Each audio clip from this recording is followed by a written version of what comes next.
Hello Libra, Sun, Moon, Rising, and Venus signs. Kamusta kayo? Sana po nasa mabuti kayong kalagayan. Welcome back po sa Star Tarot. Kung bago kayo rito, welcome din kayo. Thank you for your support. I truly appreciate it. God bless you all.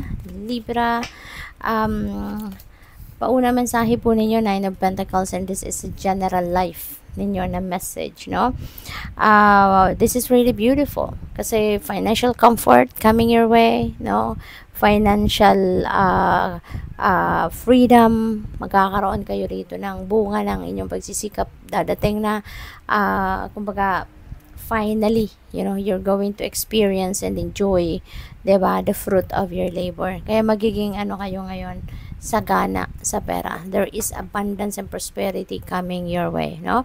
At enjoy ninyo to, no? You deserve it. You deserve to pamper yourself, to you deserve to treat yourself naman, bawasan naman ninyo yung pera ninyo para matreat ninyo yung sarili ninyo, 'di ba? Magpa-spa, magpa-massage, 'di ba? Yung mga ganon. So, yun ang mga magagandang gawin, kasi after working so hard, para ma-achieve ninyo yung return of investment ninyo rito, yung pagod na pinut up or pinut out ninyo into this, kung ano man ang pinagtrabahuan ninyo rito, deserve nyo naman, na mag-relax. Deserve nyo naman na mag-replenish na lost energy ninyo at i-treat ninyo ang inyong sarili. Okay? So, your next card would be for money, career, and finances. We have the Sun. Wow! The Sun is going to shed its light, sa inyong money, career, and finances, business, investments, yung mga areas na ganun.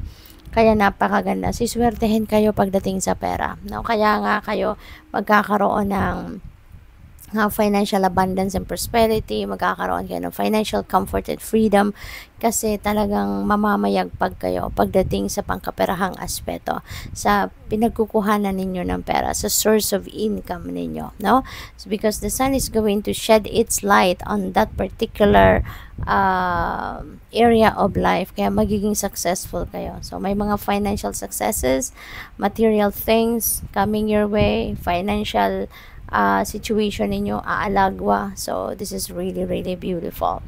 At saka siguro ang iba sa inyo rin, talagang magiging masayang masaya kayo ngayon kasi kung meron kayong mga problema na pinagdaanan in the past, kung meron kayong mga financial problems na kung meron kayong mga financial problem na experience or na i-experience, that is going to fade away, that's going to fade away already kasi magliliwanag ang lahat, you are going to be very hopeful, you're going to be very happy and successful, sa ngayon lahat ng problema pwedeng masolusyonan na, 'di ba? Lalo na pagdating sa pangkaperahang aspeto. So pagdating sa pag-ibig, relationship, we have justice. Ayan. So, you're going to, get what you deserve. So, feeling ko rito, baka ang iba sa inyo, Libra, meron problema sa relasyon. Baka meron kayong nagkaroon ng dissolution of marriage dito, Baka ang iba kasi sa inyo, parang siguro nag-file kayo ng divorce, annulment, legal separation, mga ganon, Siguro, meron kayong sinampang kasong ganon. Kaya, ayun, siguro papalabas na or malapit na ang desisyon. Baka matagal na to, years na siguro ang dumaan. At ngayon, you're getting what you deserve, this is a winning situation, when justice energy comes in, ibig sabihin na kung ano man ang magiging resulta ng mga pinaglalaban ninyo, yan ay magiging paborable para sa iyo, that's going to be favorable for you. Kaya congrats and good luck, ngayon pa lang. Congrats na agad. So i-claim nyo na yon, i-claim nyo na ipapanalo ninyo yung kaso ninyo, ipapanalo ninyo ang kung ano man ang dinedemand ninyo rito sa inyong person. So, sinasabi ni dito na justice will be served, Kaya, rest assured na things are going to be in your favor. the decision of the court will be in your favor. Final message ninyo, Libra. And by the way, no, maraming salamat po sa mga donasyon ninyo sa ating channel. Thank you for sending me super thanks. At saka sa mga hindi po nag-skip ng ads, no, maraming salamat for your time and your support.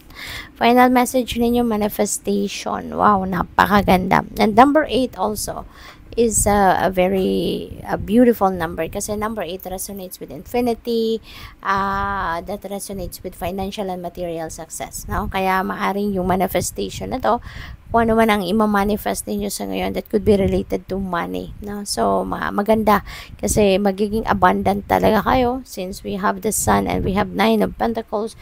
The sun sa money, career and finances area of life is really beautiful.